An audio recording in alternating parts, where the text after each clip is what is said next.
전 오늘 에베소서 6장 2절에서 3절 말씀을 가지고 하나님 공경, 부모 공경이라는 제목으로 같이 은혜를 나누겠습니다.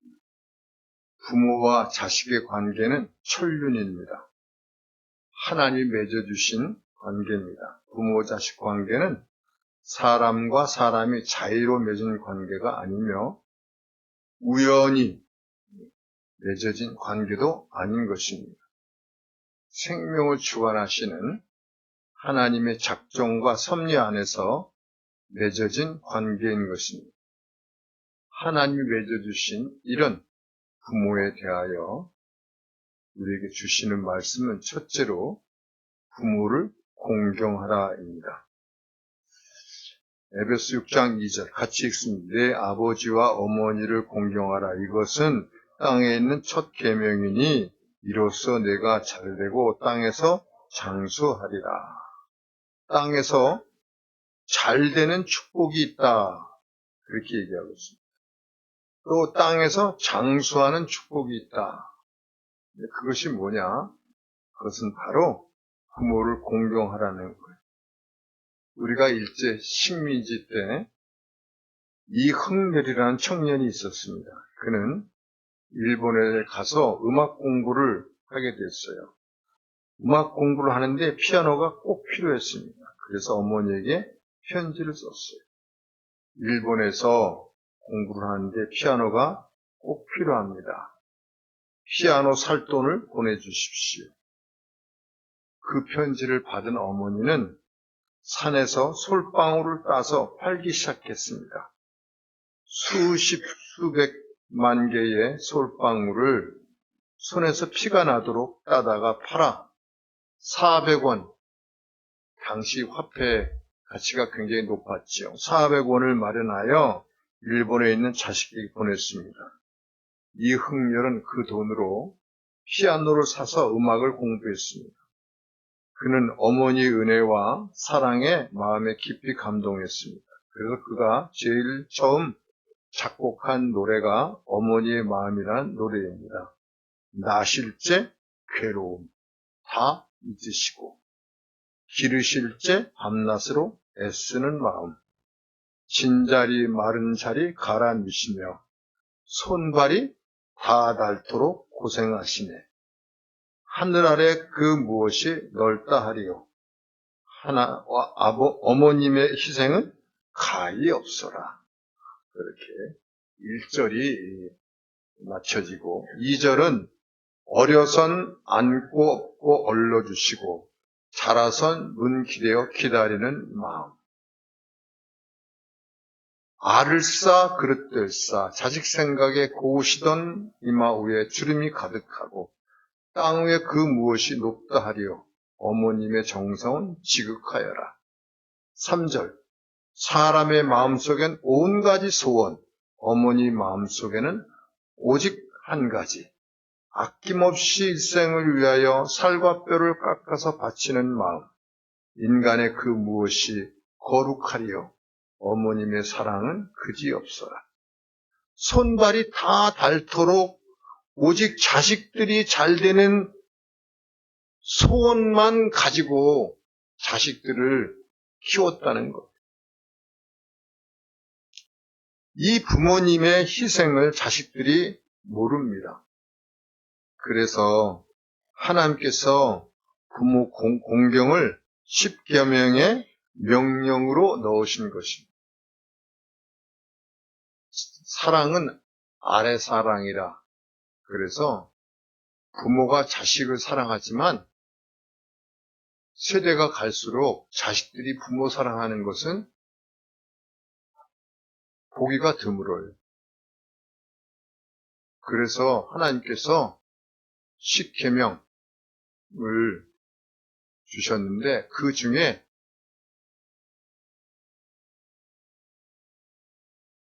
내 부모를 공경하라. 그렇게 말씀을 주신 거죠. 부모 공경은 약속에 있는 첫 계명이라 이렇게 말씀하고 있어요. 원래 첫째 계명은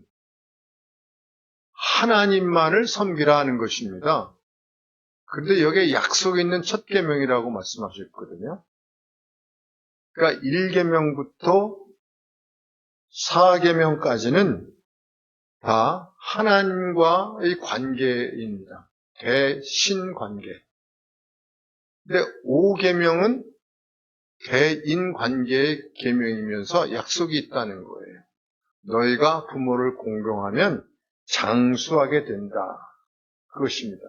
2절을 다시 한번 읽습니다. 내 아버지와 어머니를 공경하라. 이것은 약속 있는 첫 계명이니 이로써 내가 잘되고 땅에서 장수하리라.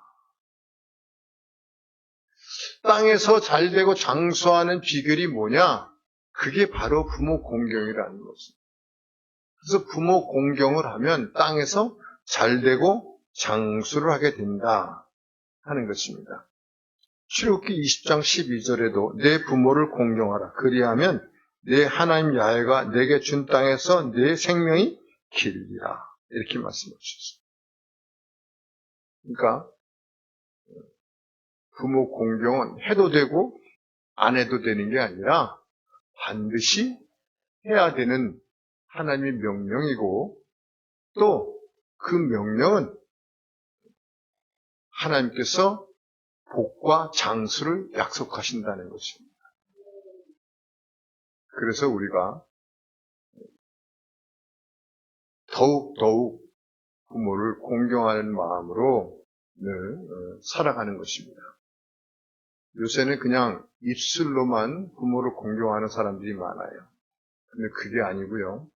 정말 행동으로 부모를 공경하는 것. 그게 사실은 쉽지가 않아요. 그렇지만 우리가 하면 하나님께서 복을 주신다고 하셨기 때문에 우리가 믿음을 가지고 행하는 것입니다. 다 부모 공경을 하시기를 축원합니다. 저에게는 부모가 없습니다. 이웃에 있는 사람들이 다 부모예요. 이웃이 우리의 부모요, 우리의 형제들입니다. 그래서 우리가 이웃에 어렵고 힘든 분들이 있으면 그분을 잘 공경하는 것입니다. 그러면 하나님께서 우리에게 복과 장수를 더해 주신다 하는 것입니다. 약속입니다. 둘째로 나를 지으신 아버지 하나님을 공경하라 합니다. 저는요, 어머니가 43살에 7남매 막내로 저를 낳으셨어요.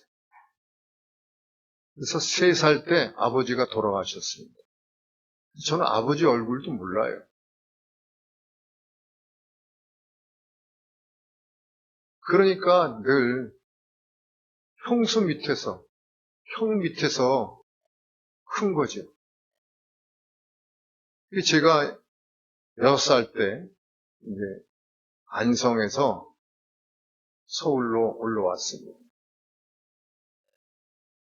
그래서 단칸방에 전농동 그 단칸방에서 형수하고 또 형하고 저하고 한 이불 속에서 잤어요. 그러니 지금 생각해보면 참 있을 수가 없는 일이잖아요. 그러니까 너무 참 생각해보면 고맙지.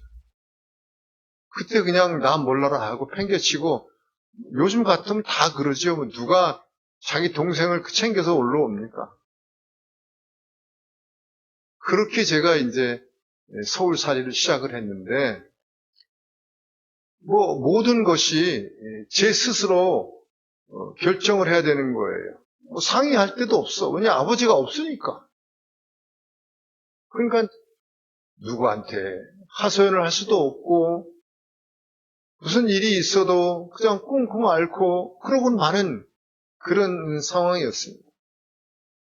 그러다가 이제 제가 중학교 2학년 때 그 어머니마저 돌아가셨어요. 그때는 이제 제가 전농동을 떠나서 큰형 집에서 떠나서 작은 형하고 그 답심리 그때는 논밭이었어요. 지금 장안동 거기 얼마나 번화가가 됐습니까? 그 장안동 일대가 다 논밭이었습니다. 그래서 그때 우리가 참 먹을 것이 없는 사람들은 논에 가가지고 개구리 잡아다가 참 그게 아주 기가 막힌 그 양식이 됐었죠. 맛을 모르는 사람들은 아마 징그럽게만 생각하실 텐데요. 굉장히 맛있어요. 그리고 또 그걸 잡아오면 그게 이제 닭이나 이런 돼지 먹이를 되니까 그걸 또 사요. 주위에 있는 사람들이 사가지고 돈도 벌고 이렇게 해서 이제 지냈습니다. 성장하면서도 계속 누구하고 상의할 사람이 없는 거예요. 아버지가 없으니까. 그러니까 말이 아니죠. 아이가 천방지축이라고 그럴까? 개구장이에다가. 그래서 국민학교 6학년 때 담배를 화장실에서 피다가 형한테 걸려가지고 장작개비로 죽도록 두드려 맞았어요. 얼마나 맞았는지 몰라. 그렇게 제가 컸습니다. 그러니까 동네에서도 싸움질 하면 그 싸움질 하는 데는 제가 항상 거기에 있었어요. 그래서 그냥 애들하고 싸우고 그렇게 해서 컸습니다. 그런데 그러다가 예수를 믿었는데요. 아버지가 생겼어. 어려움이 있으면 하나님 아버지. 그러면 얼마나 가슴 속에서부터 그 아버지라는 이름이 좋은지 몰라. 나한테도 이렇게 내가 상의할 수 있는 아버지가 있구나. 내 어려움을 내가 다 이야기할 수 있는 아버지가 있구나. 이런 것이 너무도 좋은 거였어요. 여러분들도 아버지가 계신가요? 그 아버지 맞습니다. 그 아버지는 우리가 기도하고 또 우리가 어려움을 당해서 힘들어할 때 그분 앞에 나가면 그분이 정말 우리를 위로해 주시고 새 힘을 주시고 용기를 북돋아 주시는 것입니다. 얼마나 좋은지 몰라요. 근데 많은 사람들이 그런 아버지가 있는 줄도 모르고 살아가고 있어요. 우리가 힘들고 어렵고 누구한테 말할 수도 없고 정말 고민스러운 일이 있을 때도 절망적인 상황에서도 우리가 주님 앞에 하나님 아버지 그러고 나가면 하나님께서 내 손을 잡아서 이끌어 주시는 것입니다. 그리고 나를 주의 품에 꼭 안아주시는 거예요. 그래 마음에 평안이 오게 되는 거죠. 걱정, 근심이 사라지는 거예요. 그런 아버지가 저에게 생겨서 얼마나 좋은지 몰라요.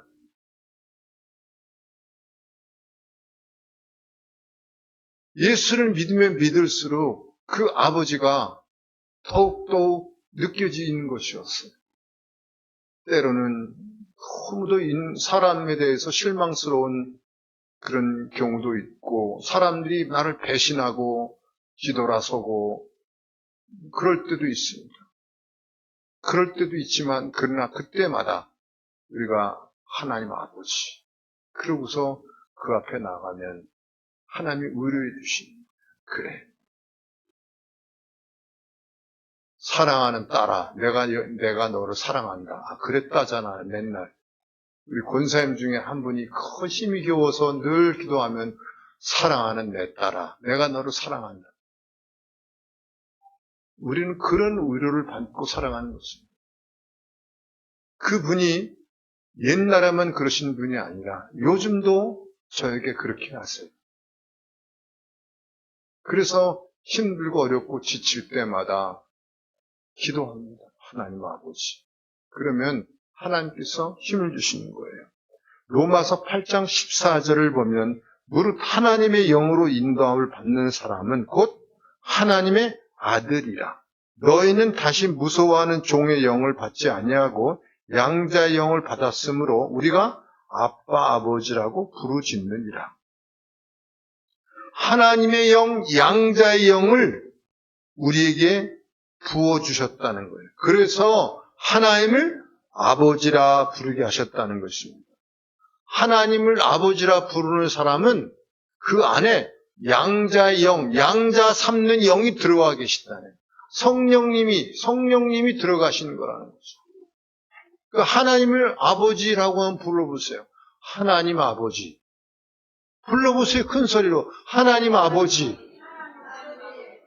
그렇죠. 하나님을 아버지라고 부를 수 있는 사람은 이미 양자의 영, 양자 삼는 영이 그 안에 들어가서 우리 마음에 하나님을 아버지라고 부른다는 거예요.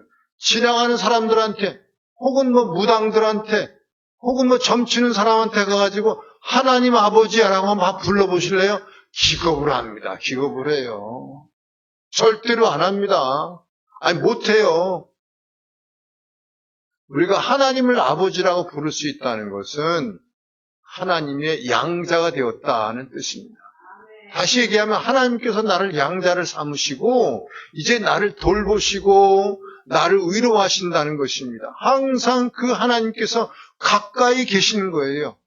근데 많은 사람들이 하나님이 내 옆에, 앞에, 뒤에 계신 것을 모르고 그냥 스스로 고민하고 걱정하고 그 잠 못 자는 밤을 지내는 것입니다. 그럴 때 불러보세요. 하나님 아버지 이렇게 불러보세요. 그러면 하나님 아버지께서 내 마음에 그 고민을 아시고 힘든 일을 아시고 지혜를 주시고 위로를 주시고 힘을 주시는 것을 믿습니다.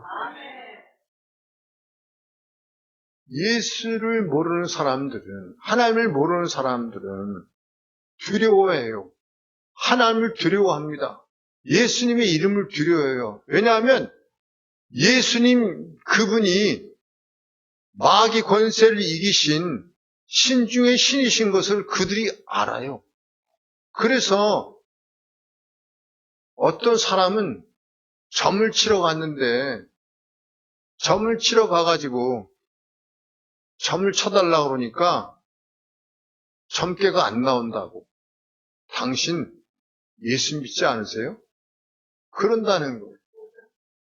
김진홍 목사님이 교회 개척을 시작해가지고 골목길을 지나가시는데 그 앞에 보니까 무당이 구슬하고 있는 거예요. 칼 위에 올라가가지고 춤을 추고 있는 거였어요. 그런데 김진홍 목사님이 쓱 쳐다보니까 이 무당이 칼춤을 추질 못하고 땀을 뻘뻘 흘리고 있는 거였어요. 그래서 안 되겠다 싶어가지고 빨리 지나갔다는 거예요. 근데 며칠 있다가 그 무당이 사람을 보냈어요. 2사람을 보냈는데 그 2사람한테 당신들은 예수를 믿어야 살아. 그러니까 예수를 믿으러 가. 그랬다는 거예요. 그래서 이제 김진홍 목사님이 길거리에서 또 그 무당을 만났어요. 그때 참 그 2분을 보내주셔서 고맙다고 그러니까 같은 업을 하는 사람들인데 도와줘야죠. 그랬다는 거예요. 우리가요, 세상 보면은 세상이 보이지 않는 부분이 있다는 거예요. 그게 바로 신의 세계인데, 그 신 중에 가장 큰 신이 누구냐? 그게 바로 하나님이시라는 거예요. 그 하나님은 그런 무당이나 이런 사람들이 섬기는 그런 신은 신들하고 얘기를 하지도 않아요, 사실. 그냥 그것은 사람이 깎아 만든 나무에 불과하다. 사람이 흙으로 빚은 것에 불과하다. 혹은 돌로 깎은 것에 불과하다. 이렇게만 그냥 이야기하십니다. 예수님이 역사하시면 그 신들은 아무런 능력을 발휘할 수도 없는 거죠. 근데 우매한 백성들이 예수님은 뒤로 제끼고 눈에 보이는 그런 무당들을 찾아가가지고 아무 힘이나 능력도 없는 그런 잡신들에게 절을 하고 세상을 살아간다는 거죠. 그래서 답답한 거예요. 이게 우리가 해야 될 일들이 있는 거죠. 우리들은 그 사실을 너무 깊이 깨닫고 있기 때문에 하나님을 먼저 우리가 공경하고 나가는 것입니다. 그러면 하나님께서 날마다 우리에게 그 은혜를 더하시는 것을 믿습니다. 하나님 어떤 분이냐 하면 우리가 죄인 되었을 때 우리를 위해서 십자가에서 피 흘려 죽으신 분이에요. 로마서 5장 8절은 이렇게 말씀하셨습니다. 우리가 아직 죄인 되었을 때 그리스도께서 우리를 위하여 죽으심으로 하나님께서 우리에 대한 자기 사랑을 확증하셨느니라. 우리가 죄인 되었을 때 하나님의 아들 예수 그리스도께서 십자가에서 피 흘려 죽으심으로 하나님께서 우리에 대한 당신의 사랑을 확증해 주셨다는 것입니다. 카나다 토론토에서 목회하시는 한 목사님이 계신데 이 목사님 자기 딸을 먼저 보냈어요. 슬픔 가운데에 너무 괴로워서 또 울고 울었습니다. 하루는 새벽 기도를 하는데 딸 생각이 나서 너무 힘들어가지고 하루 종일 울었어요. 내내 울었어요. 그런데 기도하는 중에 하나님께서 이렇게 물어보시는 거예요. 야, 목사야, 괴롭지? 잊혀지지가 않지? 네, 하나님.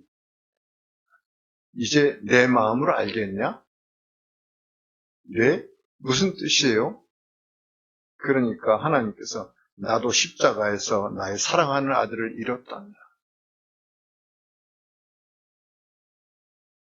그는 자기 딸을 잃은 것만 생각했지만 하나님께서 나를 위해서 십자가에서 예수 그리스도를 제물로 내놓으신 것은 생각하지 못하는 거예요. 하나님께서 우리를 위해서 십자가에 예수 그리스도를 제물로 내놓으셨어요. 그것을 보면 하나님이 우리를 얼마나 사랑하셨는지를 확실히 알 수 있다는 것입니다. 우리가 죄인 되었을 때 그 죄인들을 위해서 예수님께서 십자가에서 피 흘려 죽게 하신 것입니다. 교도소에 수감되었던 어떤 분이 어머니 눈물이라는 제목으로 참회의 글을 적었습니다. 그가 교도소에서 있던 어느 날 추운 겨울날 어머니가 교도소를 찾아왔어요. 창살을 사이에 두고 어머니가 자식을 보시더니 고개를 숙이고 아무 말씀도 안 하시고 가만히 계셨습니다. 어머니는 한참 만에 야, 춥지? 라고 물으시며 눈물을 주르륵 흘렸습니다. 그 다음에 성경책을 한 권 주시면서 이것을 읽어보아라. 그렇게 말씀을 하시고 교도소를 떠나셨습니다. 그리고 한참 동안 어머니가 교도소를 찾아오지 않으시는 거였어요. 한 번은 형님이 면회하러 왔기에 아니 어머니께서 한 번 오시고는 왜 더 이상 오시지 않느냐 이렇게 물으니까 형님이 너를 면회하고 돌아온 후에 어머니는 내가 못나서 내가 죄인이어서 자식이 저렇게 교도소에 들어가 있으니 내가 어떻게 편안하게 잠을 자겠느냐. 나도 벌을 받아야 한다 하시면서 냉골에서 이불도 덮지 않고 주무시고 잘 잡수시도 않으시고 눈물로 지내시다가 병이 들어 그만 세상을 떠나셨다. 어머니에 대한 이야기를 그 형이 그 교도소에 있는 동생에게 한 것입니다. 그 이야기를 듣고 그 동생은 그때야 가슴을 치면서 이 나쁜 놈, 이 못난 놈, 나 때문에 어머니가 또 떠나셨다 하면서 통회하고 자복하고 그때부터 어머니가 주신 성경을 열심히 읽게 되었습니다. 그래서 예수님을 만나고 변화되고 새 사람이 되었다는 것입니다. 어머니는 자식의 고통이 다 자기의 책임이라고 여기고 자식의 고통을 짊어지고 그 자식을 살린 것입니다. 이것이 지옥 가야 마땅한 저와 여러분들을 살려내시기 위해서 십자가에서 예수님이 제물 되신 이유인 것입니다. 하나님의 사랑은 변함이 없어요. 우리의 계획이 산산이 무너지고 앞이 안 보일 때도, 몸이 지치고 마음도 지치고 괴로울 때도, 절망과 좌절이 산같이 밀려올 때도 하나님의 사랑은 변함이 없는 것입니다. 고난의 끝이 보이지 않고 그런 미래에 대한 소망이 없을 때 우리가 하나님의 사랑이 새겨진 십자가를 바라보는 것입니다. 십자가를 바라보면 하나님이 나를 얼마나 사랑하셨는지를 알게 돼요. 그 당신 하나밖에 없는 외아들을 제물로 내놓으신 거예요. 저와 여러분들의 모든 죄를 대신 짊어지시고 십자가에서 피 흘려 죽게 하신 것입니다. 그리고 우리로 하여금 그 죄의 굴레에서, 저주의 굴레에서 벗어나게 하시고 영원한 하나님 나라의 상속자로 만들어주신 것입니다. 로마서 8장 17절은 이렇게 말씀하고 있습니다. 자녀이면 또한 상속자 곧 하나님의 상속자여 그리스도와 함께 한 상속자니 우리가 그와 함께 영광을 받기 위하여 고난도 함께 받아야 할 것입니다. 생각하건대 현재의 고난은 장차 우리에게 나타날 영광과 비교할 수 없도다. 같이 읽습니다. 현재의 고난은 장차 우리에게 나타날 영광과 비교할 수 없도다. 아멘. 우리는 하나님 나라를 이어받을 상속자입니다. 잠시 어려움이 있어도 주님이 우리에 대한 사랑은 변함이 없다는 것. 그 하늘나라의 유업을 받을 그날까지 우리를 지키시고 보호하시고 이끌어 가신다는 것입니다. 그래서 우리는 어려워도 우리가 낙심하지 아니하고 하나님을 바라보면서 하나님 아버지, 우리가 이렇게 부르는 것입니다. 그때마다 하나님께서 우리에게 새로운 힘을 주시는 것을 믿습니다. 그리고 그날에 우리가 하나님의 유업을 받게 되는 것을 또한 믿습니다. 이사야서 41장 9절 같이 읽습니다. 내가 땅 끝에서부터 너를 붙들며 땅 모퉁이에서부터 너를 부르고 네게 이르기를 너는 나의 종이라 내가 너를 택하고 싫어하여 버리지 아니하였다 하였노라. 너는 나의 종이라 내가 너를 택하고 싫어하여 버리지 아니하였다 하였노라. 하나님의 사랑이 결코 나를 떠나지 않으시고 나를 싫어서 버리지 않으신다는 거예요.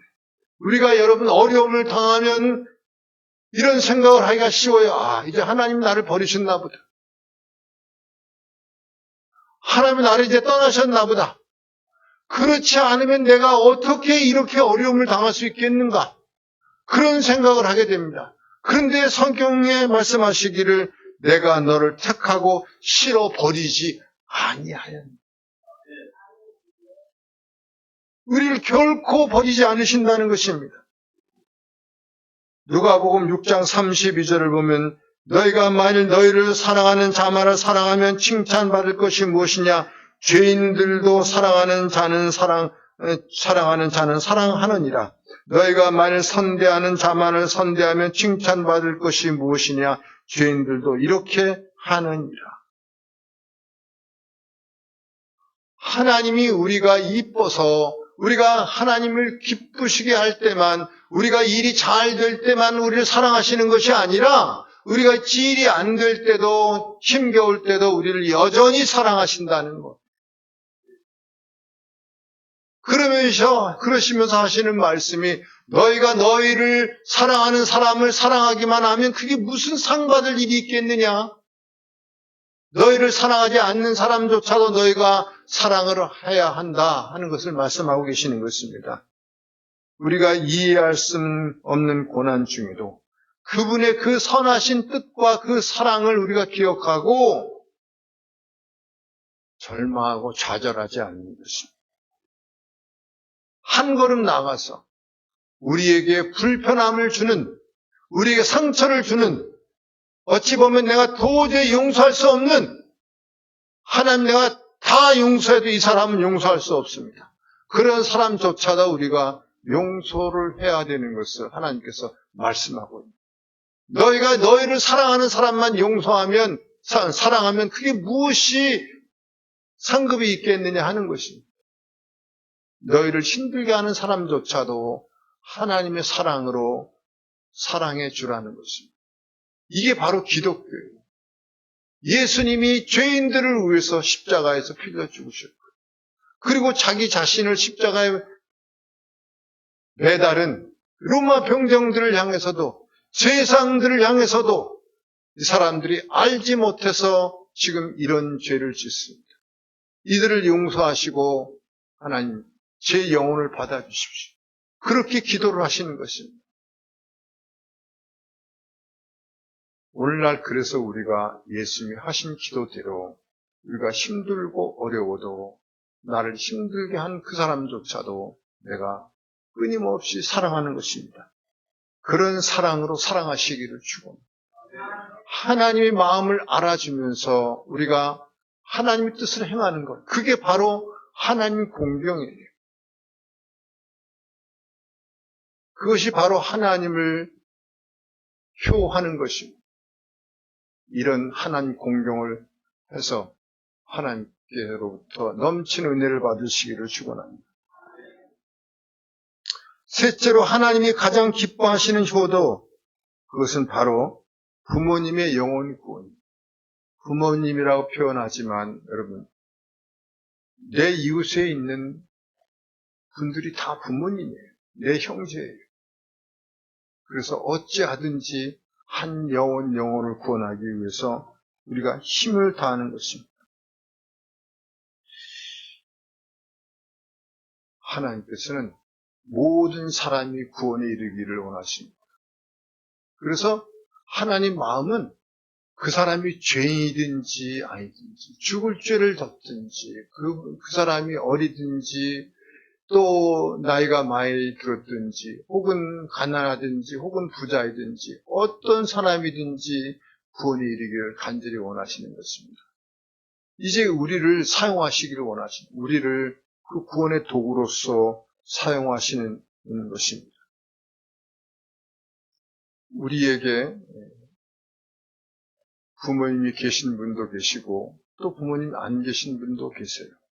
그런데 늘 우리가 기억해야 될 것은 한 영혼을 정말 구원하는 일이 하나님을 사랑하는 일이고 하나님께 효도하는 길이라는 것. 하나님 이를 기뻐하시고 또 우리 삶에 기쁨을 더해 주신다는 것입니다. 여러분, 예수를 믿지 않는 사람이 갈 곳은 정해져 있어요. 또 예수님을 잘 믿는 사람들이 갈 곳도 정해져 있어요. 둘 중에 하나를 우리가 반드시 가게 되는 것입니다. 근데 사람들이 어떻게 하면 그 길을 갈지를 몰라서 어떤 길을 선택해야 될지도 모르고 살아갑니다. 아니, 그런 두 길이 있는 줄도 모르고 살아가는 것입니다. 자기가 가는 길이 바른 길이라고 생각하고 그 길을 달려가는 사람도 많이 있어요. 그런데 여러분, 그 길은 정해져 있어요.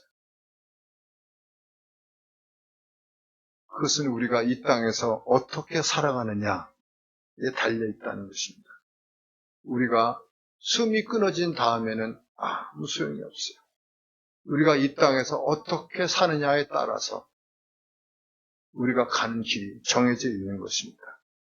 어떻게 하면 천국 길을 갈 수 있을까? 그 길은 하나밖에 없어요. 주님이 말씀하셨어요. 내가 곧 길이요 진리요 생명이라. 나로 말미암지 않고는 아버지께 올 자가 없느니라. 예수님만이 우리의 길이세요. 하나님께로 나가는 길입니다. 예수님을 믿지 않으면 하나님께로 나갈 길이 없어요. 그래서 우리가 이 세상 살아가면서 정말 다 효도를 합니다. 보면 참 자녀들이 힘쓰고 애쓰면서 효도하는 모습을 보면 참 좋다. 그런 생각을 하게 됩니다. 요즘같이 바쁘고 힘들고 또 주말이 되면 다 산으로 들러 놀러 가려고 하는데 그저 부모님 모시느라고 힘을 쓰고 애를 쓰는 그런 모습들을 보면 참 한편으로 고맙기도 해요. 참 좋다, 보기 좋다.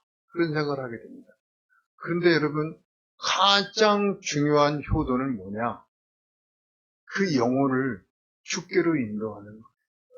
그 영혼이 알지 못해서 여러분 하나님 나라에 들어가지 못한다면 그것은 우리가 그것을 바르게 인도해야 합니다.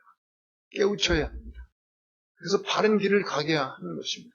그것이 가장 큰 효도요, 내 이웃에게 하는 가장 큰 사랑인 것을 믿으시기를 축원합니다. 조용기 전도사라는 말씀은 조용기 목사님이란 뜻입니다. 조용기 청년이 신학교를 들어가게 됐어요. 그런데 늘 기도 제목이 하나 있었어요. 그건 뭐냐면 자기를 키워주신 그 할머니가 계셨는데 그 할머니가 예수를 안 믿는 거예요. 얼마나 불심이 센지 아무리 얘기를 해도 듣지를 않는 거예요, 도대체가. 그래서 할머니, 예수 안 믿으면 지옥 가. 예수 믿어 천국 가는 거야. 아이고야, 내가 이때까지 그 부처님을 모셨는데 내가 지금 이 나이 들어가지고 무슨 예수를 믿겠냐? 아멘이 아니죠. 그러시는 거예요. 그러면서 안 믿는 거야. 예수를 안 믿는 거야. 그리 막 속 터지지. 그래서 이제 기도하면서 하나님이 지혜를 주셔가지고 할머니한테 찾아가서 이렇게 얘기했어요. 할머니 이제 사셔봐야 얼마 못 사셔. 내가 장담하건대 할머니 돌아가셔. 그런데 할머니 돌아가시고 또 나도 죽을 거야. 조금 있으면은. 얼마 못 살고 그래도 뭐 20, 30년 후에 오래 잡으면 한 50년 후에 내가 죽지 않겠어? 그러면 할머니 그때 나 볼 수 없어. 왜냐하면 할머니 가는 길이 다르고 내가 가는 길이 달라. 그래서 할머니 나 못 봐. 그러니까 할머니가 아니지. 내가 너를 봐야지. 할머니 가는 길하고 내 가는 길이 달라서 나 볼 수가 없어. 나도 할머니를 볼 수가 없고 할머니도 나를 볼 수가 없어. 아니야. 내가 너를 봐야 돼. 봐야지.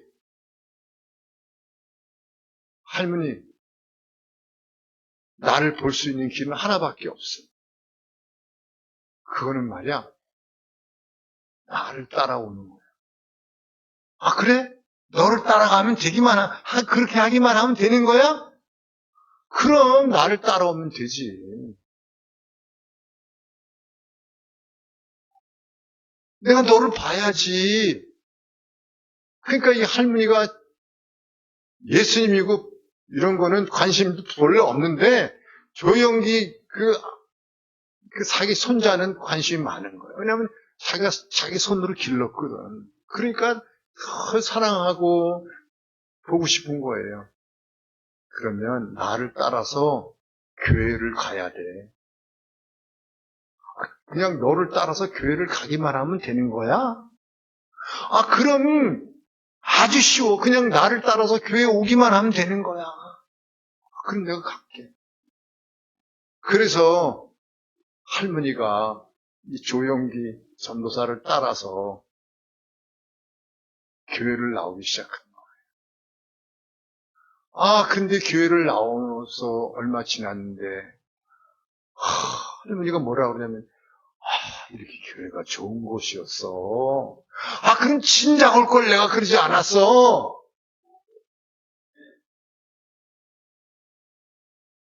그러시더라는 거야. 그래서 얼마나 기뻐하시면서 성경책도 열심히 읽고 그러시는 거예요. 그러면서 하시는 말씀이 복이 있어야 예수도 믿는 거야. 복이 있어야 예수를 믿는 거야. 그렇게 말씀하셨다는 거예요. 그러시고 아주 편하게 그 소천을 하시게 되었습니다. 여러분, 우리가 정말 관심을 가지고 있어야 될 부분은 뭐냐?